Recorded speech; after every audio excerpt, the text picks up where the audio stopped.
कहते हैं अति अच्छी नहीं होती है और यही अमेरिका कर रहा है। अमेरिका के इस अति का जवाब निकल कर आ रहा है और अमेरिकी डॉलर अब बहुत बुरे हाल में पहुंच चुकी है। इस डॉलर को बचाने के लिए सिर्फ एक रास्ता बचा हुआ है और वो है भारत। भारत के हाथ में बहुत बड़ी कड़ी आ गई है। जानेंगे क्या है मामला। तो वहीं दूसरी तरफ पाकिस्तान के ऊपर IMF का कहर अब टूटा है और वो भी पाकिस्तान के डिफेंस बजट के ऊपर। जानेंगे कैसे पाकिस्तान अपनी ही चाल में फंस रहा है। इसके अलावा बहुत कुछ, आइए जानते हैं इन खबरों को विस्तार से। पाकिस्तान में इस वक्त स्थिति बहुत खराब है और लगातार बिजली के दामों में बढ़ोतरी होती जा रही है। पाकिस्तान के पास और कोई उपाय भी नहीं है। पाकिस्तान अगर अपने बिजली बिल को नहीं बढ़ाएगा तो फिर कुछ भी संभव नहीं है। और ये सलाह किसने दिया है? IMF ने ही सलाह दिया है कि पाकिस्तान को अपने बिजली रेट में बढ़ोतरी करनी होगी और पेट्रोल डीजल के दाम बढ़ाने होंगे और उसी हिसाब से पाकिस्तान ने किया भी है। पर पाकिस्तान की हालत पूरी दुनिया के सामने है। देश में महंगाई रिकॉर्ड स्तर पर है और जनता महंगाई की मार झेलनी शुरू कर चुकी है। लोग भूखे मर रहे हैं, सरकारी खजाना भी खाली हो रहा है। यहाँ तक कि कई सांसद मांग कर रहे हैं कि हमें गधा गाड़ी से जाने का अनुमति दे दो। अब ये हालात में पाकिस्तान ने अपना रक्षा बजट बढ़ाया है। आप सोचेंगे रक्षा बजट बहुत ज्यादा बढ़ा दिया होगा, तो ऐसा कुछ नहीं है। लेकिन पाकिस्तान के अनुसार उनके रक्षा बजट से 6% बढ़ाया गया है और पाकिस्तान का रक्षा बजट 7.7 बिलियन बढ़ाया गया। इधर ईंधन दिन प्रतिदिन महंगा होता जा रहा है, व्यापार घाटा भी बढ़ रहा है और स्थिति काबू में नहीं आ रही है, फिर भी ये बढ़ा रहा है। वैसे आपको बता दें, भारत की होड़ में ये अपनी रक्षा बजट को बढ़ाने की कोशिश तो कर रहा है, लेकिन पैसे कहां से लाए?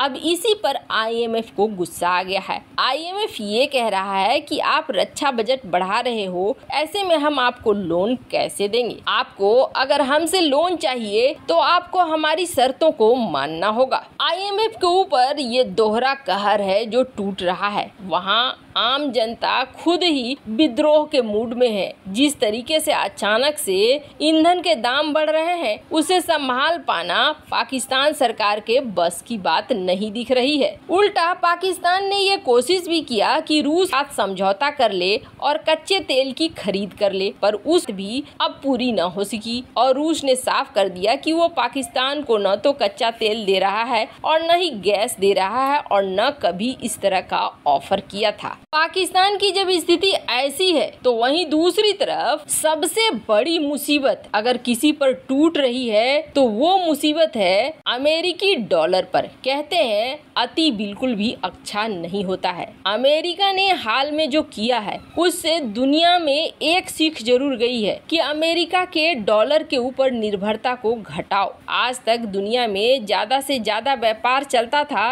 अमेरिकी डॉलर पर। यहाँ तक कि जो फॉरेन रिजर्व है वो फॉरेन रिजर्व भी अमेरिकी डॉलर के रूप में है और यही मौका था जो अमेरिका ने इस्तेमाल कर लिया रूस के फॉरेन रिजर्व को जब्त करके। रूस का करीब 500 बिलियन डॉलर बेकार हो गया। 500 बिलियन डॉलर का विदेशी मुद्रा भंडार बेकार हो गया जब उसे अमेरिका ने कब्जे में ले लिया। ऊपर से डॉलर में व्यापार करने पर प्रतिबंध लगा दिया। अब दुनिया को एक सीख जरूर मिल गई है। जो डॉक्टर एस जयशंकर ने कहा वो बिल्कुल सही कहा कि यूरोप और यूरोपीय देशों को ऐसा लगता है जैसे यूरोप की संकट पूरी दुनिया की संकट है और पूरी दुनिया की संकट से यूरोप को कोई मतलब नहीं है। अमेरिका ने बिना सोचे समझे डॉलर पर प्रतिबंध लगा दिया रूस और यूक्रेन युद्ध को लेकर। अब इसका असर पूरी दुनिया देख रही है, लेकिन पूरी दुनिया चाहती है कि व्यापार को अपने अपने देश में अपने अपने तरीके से हैंडल करे। अब उन्हें ये दिख रहा है कि अमेरिका अपनी मनमानी कर रहा है और इस मनमानी के पीछे सबसे बड़ी वजह है डॉलर। ऐसे में ईरान ने SCO के सामने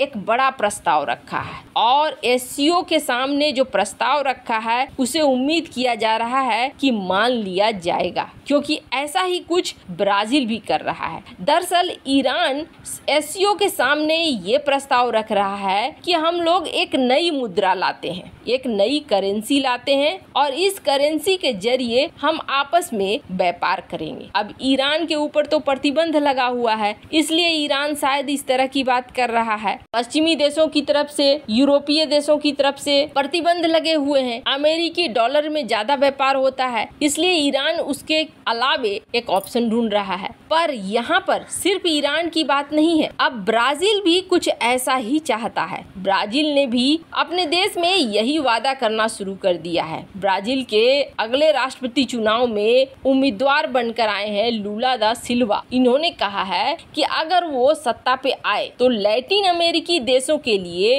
एक नई करेंसी लॉन्च करेंगे और इस करेंसी का नाम होगा सुर। और ये लॉन्च करने का मकसद सिर्फ ये है कि हम डॉलर के अलावे दूसरी मुद्रा में व्यापार कर सके। सहयोग संगठन में चीन, रूस, भारत और पाकिस्तान के अलावे 5 मिडिल ईस्ट के देश शामिल हैं। ईरान भी इसमें सदस्य बनना चाहता है। और आपको बता दें, जो एशिया में देश शामिल है उसमें 40% दुनिया की आबादी है। मतलब जो प्रोडक्शन होता है उसका 25% इन्हीं देशों के आसपास है। ऐसे में ये बहुत बड़ी बात है। अगर 40% जनता इस दुनिया की ये चाहती है कि किसी और करेंसी में व्यापार हो। अब ये सारा कुछ हो रहा है, अमेरिका को इसमें चिंता भी हो रही है क्योंकि अमेरिकी डॉलर यहाँ पे दाव पे लग रहा है। पर इन सब की कड़ी अब किसके हाथ में है? वैसे तो भारत ने भी रूस के साथ बार्टर के रूप में व्यापार करना शुरू कर दिया है। कई जगह पे रूबल और रुपए में